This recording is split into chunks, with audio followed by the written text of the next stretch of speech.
Hey there, today we're going to talk about Mohammed bin Salman, or MBS, the Crown Prince of Saudi Arabia, who just received the lightest of slaps on the wrist from Joe Biden, the new President of the United States. A lot of people are outraged about this, but I'm just kind of mildly disappointed. To cover this, we're going to have to rampage through a ton of stuff today. We're going to talk about MBS's shockingly failed foreign policy, but we're also going to talk about the shockingly undercovered way that MBS has used Wall Street to make Saudi Arabia almost as indispensable to U.S. policymakers as the country was back in the 20th century when we actually needed their oil. We're going to talk about what Joe Biden's policy towards MBS should have been and why it doesn't really make a lot of sense to flip out over this lame decision that happened this past Friday. Because at the end of the day, MBS does not matter. He is a doomed man running a doomed system. What matters is the suffering of the people of Yemen and the Iran nuclear deal that could help us avert another trillion-dollar war.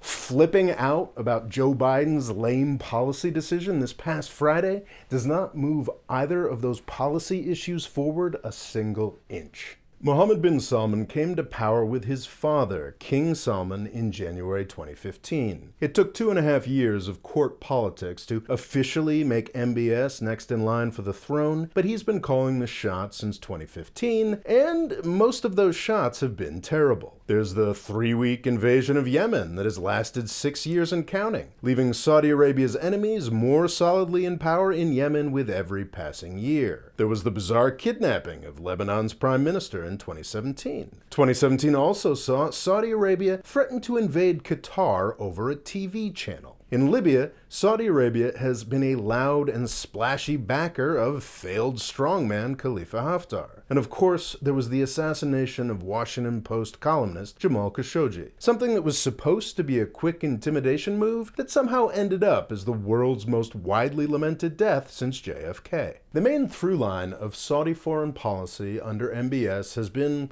loud, embarrassing failure.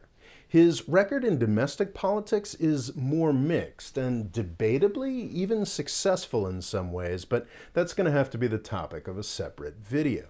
What we need to talk about today, however, is the unique new way that MBS has taken Saudi Arabia into the world's investment markets. I have made a lot of fun of this in the past. Oh, those sexy tech companies. They're in our financial news and they are on our cell phones. I think the fact that they're on our cell phones might be the most important thing about them.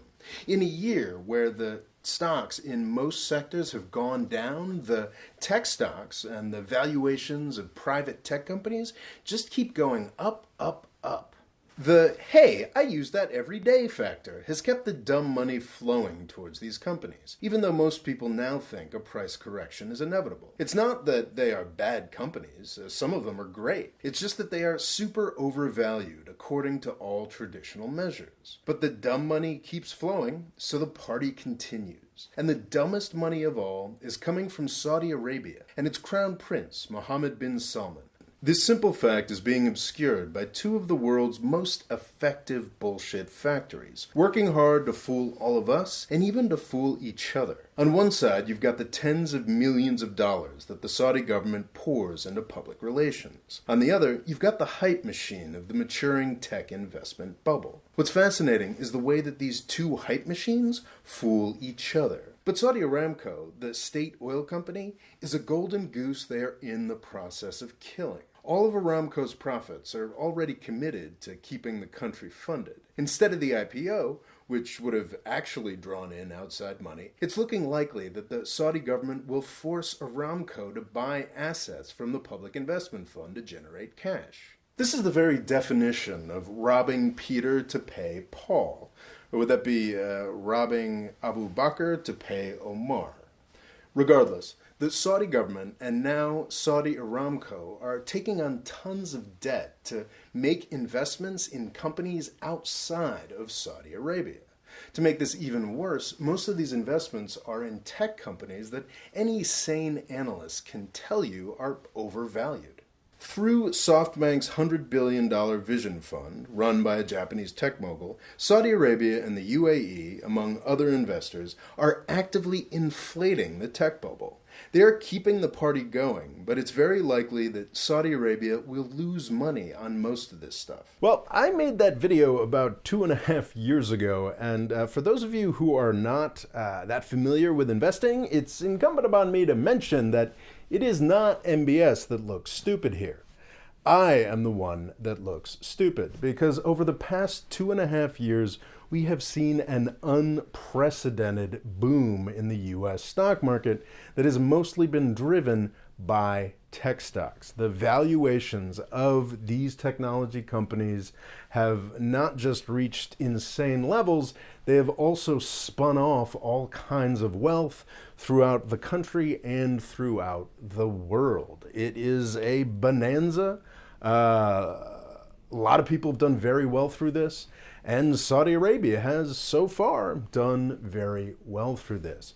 The wealthy, of course, have been the prime beneficiaries here, but I think it's important to mention that every retirement account and pension fund in the United States and probably across the developed world, almost certainly across the developed world, has benefited from this as well.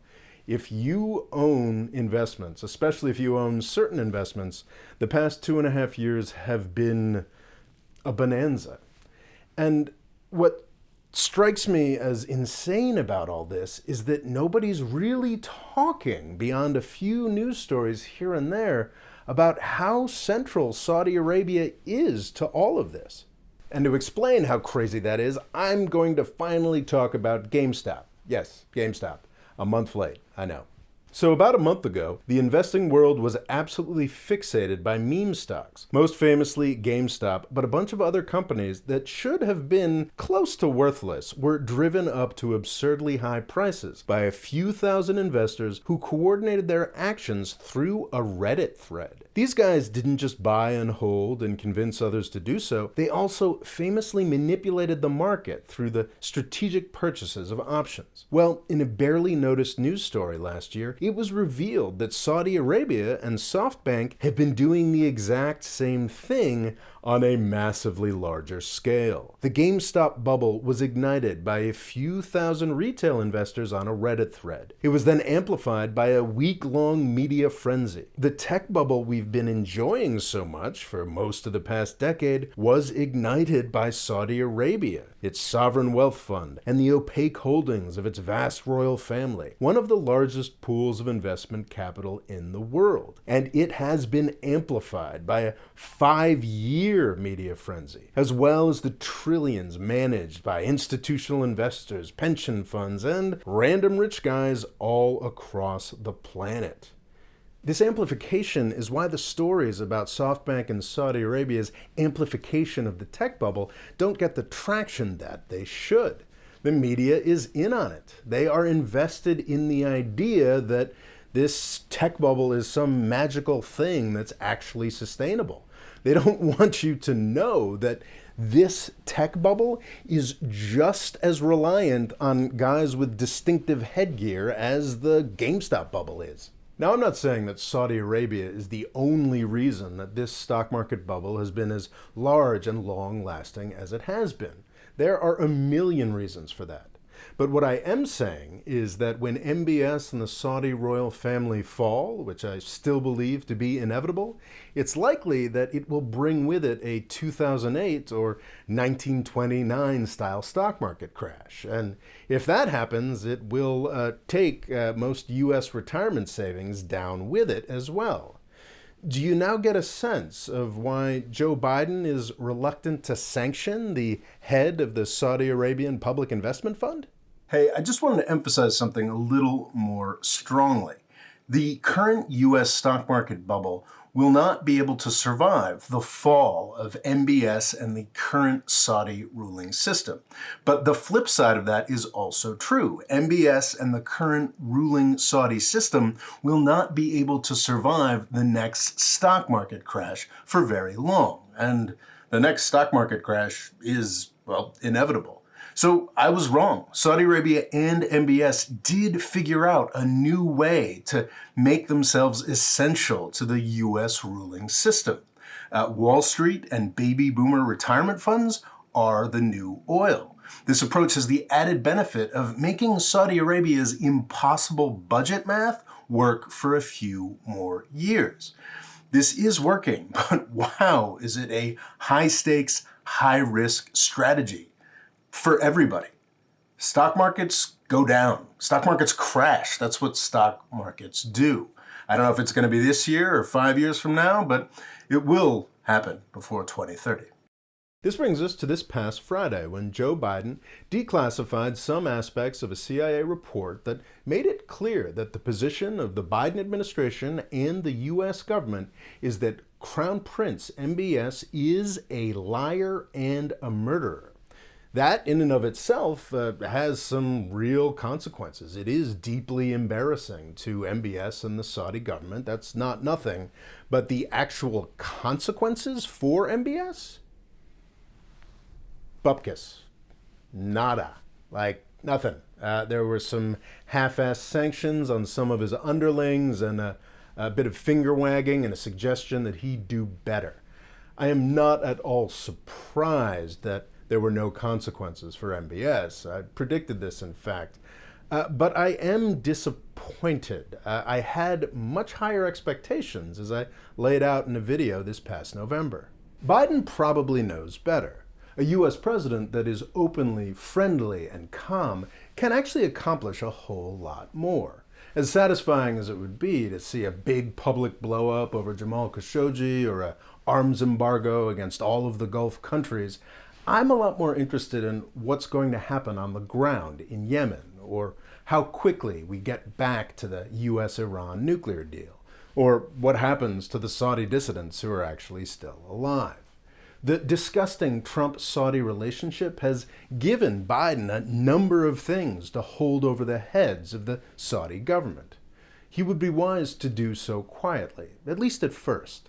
This has worked before. It seems like the folks in the Biden administration aren't as smart as I thought they were, or perhaps they just don't care as much as I do about actually fixing things in the Middle East. You see, the embarrassment to Saudi Arabia was actually a pretty powerful thing as a threat. It was something that MBS and the Saudis really didn't want to happen. It was an amazing threat. It was honestly one of the best cards that the Biden administration had to play against Saudi Arabia. They could have held this report and the threat of sanctions in reserve for like 4 years or 10 years. It could have been there helping control Saudi Arabia for the entire Biden administration. And they've just thrown it away. And I guess they decided that it was more important to get the quick sugar rush of looking tough on Saudi Arabia. And, well, it seems like not even that has worked out. The reaction to this has been pretty negative. Biden's action on Friday was disappointing, though not particularly surprising. But the reaction of the media has been disappointing in a new and different way. I think it's great that the mainstream has turned against Saudi Arabia, and I think that this channel and its supporters might even have had a little to do with that. But it seems like the media is kind of missing the point. They're running with their standard rogue state script, demanding sanctions and punishment, and even suggesting, I think in the New Yorker, that Biden play Saudi Arabian politics and bring about some kind of regime change. You can see an almost visceral glee that we might have a new country to demonize and destabilize. All of this misses the point almost entirely. MBS is a bad man. The Saudi system is pretty gross. And you know what? They're both doomed. They're not going to be here 10 years from now. What matters is not MBS. What matters is Yemen. What matters is the JCPOA and the opportunity to avoid a $1 trillion war with Iran. That's the point of my videos on Saudi Arabia. Not to have a big new enemy, a new monster to go abroad and slay. No, the point is to disengage, to start treating Iran and Saudi Arabia similarly, not to victimize them similarly, but to step back from them similarly. Stop playing favorites. Stop looking for people to bomb. The point is to get less involved in the Middle East, not more. Thanks for watching. Please subscribe, and if you'd like a free essay on a completely different topic, I suggest you sign up for my email newsletter at the link here. I've started getting these out monthly now, and I think they're pretty fun. Thanks.